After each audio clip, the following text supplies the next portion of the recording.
We're heading back out on a board game road trip to visit the national parks. This is our review of the Parks Wildlife Expansion.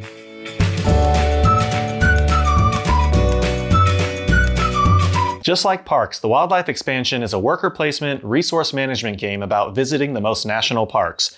And I have not been disappointed yet about any of the expansions.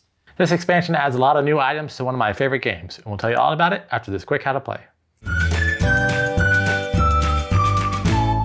The Wildlife Expansion has the same basic rules as the base game of Parks, the biggest change being the Bison meeple.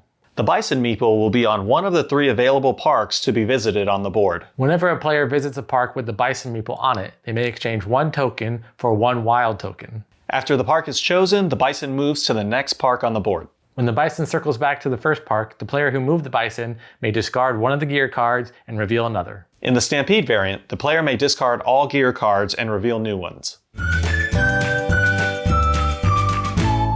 When we were talking to Keymaster Games at Gen Con, they said that this is their more expansion, as in it's adding more of everything to the game. So there are more parks that you can go to, there are more trail sites that you can go to, season cards, gear cards, canteens, plus the addition of the Bison meeple, which adds a new mechanic into the game as well. So overall, I'd say I like all the additions. It doesn't change too much. Nothing wows me, but at the same time, I already really like this game, so it's just more fun for a game that I already enjoy. Since it is the Wildlife Expansion, the first thing I notice is just the artwork.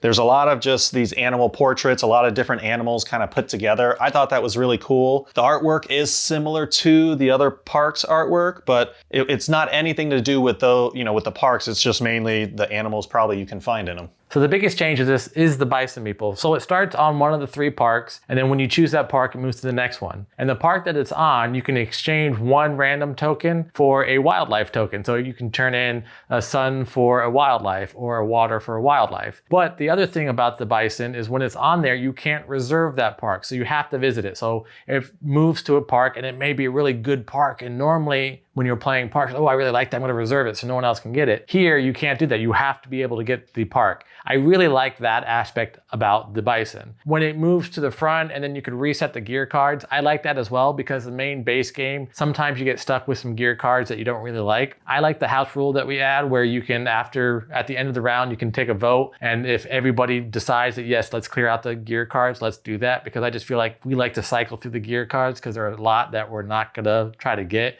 and then they just sit there. So I do like that the Bison does something with that, but I still think that the house rule should still be applied in case the Bison isn't moving as quickly as you'd like it to. One thing I think this expansion adds is the reliance on like a really good gear card or just like the photos, right? This one kind of balances out more so that if someone went only for like the really good gear or only for the photos, you can still do that on like some of these parks, that you don't even need that equipment in order to be able to collect or visit a lot of parks. A lot of the gear and a lot of the canteens add abilities to be able to get photos without having the camera. And I like that because the camera strategy is one of those sneaky things that if you know it and nobody else knows it, and you're playing the base game, pretty much you're gonna win every time if you just collect the most photos while also doing parks. Whereas this game kind of evens that out a little bit. However, if you're getting canteens that allow you to get photos, you actually have to be trying to get the photos. Otherwise, it could be detrimental to you because you could have all these canteens that allow you to get photos. You're like, well, I'm not trying to do that. I don't want to waste all my tokens exchanging them for photos. So it's just a waste of canteens, which we did experience while we were playing. If you do go for that strategy, or even if you tweak your strategy when you start getting those canteens and you go for that, it can level out the playing field for someone who is kind of the camera hog.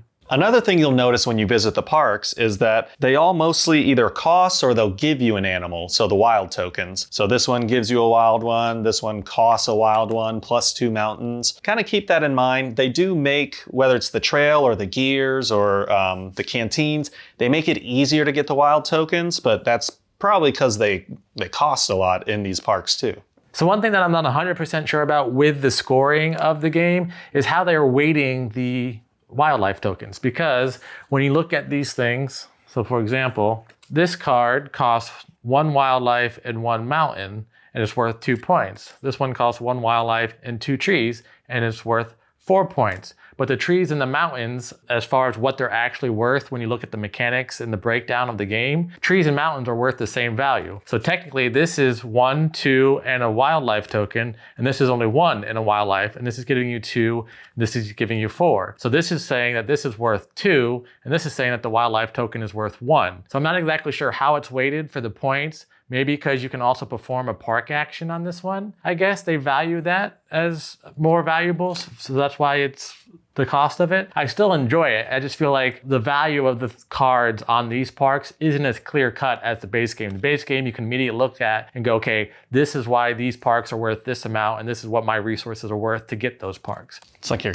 counting cards or playing 21 or something. You're like, okay, all right, you know, let's look at that. Like, okay, bear, mountain, and I get that. That normally costs about 3. I get it for a steal at 4. Okay, yeah. You know, I just like to know. I like to know the underlying mechanics of why things cost or why you get what you get for it. And again, apparently they're saying that the ability to do another park is worth more than blah blah blah blah blah. Like, however they weighted it, I just would be curious to know the insides of it. Because again, the base game is easy to figure out what things are valued at. The expansion also comes with new trail sites and the advanced sites. With this one, you can change a picture into 4 tokens. So I do like the camera strategy where you're collecting photos, but at the same time, towards later on in the game, it's one of those weighing your options. Do I keep the picture that's worth 1 point? Or do I trade in this picture, get 4 tokens, and then I can get a park that's worth 3 or 4 points? So I really like that trail site. I think it adds a nice layer to the game, especially when you're playing with people who do collect a lot of photos, and you're like, oh, okay, we're all collecting photos. Now I need more parks. I could trade in one of my photos and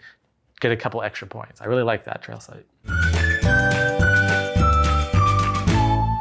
Overall, I really enjoyed playing the wildlife expansion. You have the artwork that's always superb and great. You got the new mechanics that I think are awesome because it kind of balances out the previous strategies that might take over the game. I think I gave Parks a 9, so adding this to it, let's bump it up to 9.5. Overall, Parks is my favorite game. I love Parks. I always give Parks a 10. This expansion's a little underwhelming. It's the more expansion, as Keymaster would call it, so it is adding more. This is definitely an expansion that's easier to add to your collection than the Nightfall because it doesn't change as much, so you can add this to the base game and you wouldn't even have to explain any new rules. Yeah, the Bison you'd have to explain a little bit, but it's not that complicated. As an expansion, I am, like I said, still a little underwhelmed. So yes, Parks is still a 10. You add this and Parks is still a 10, but this expansion, I have to say, it's probably like a 7.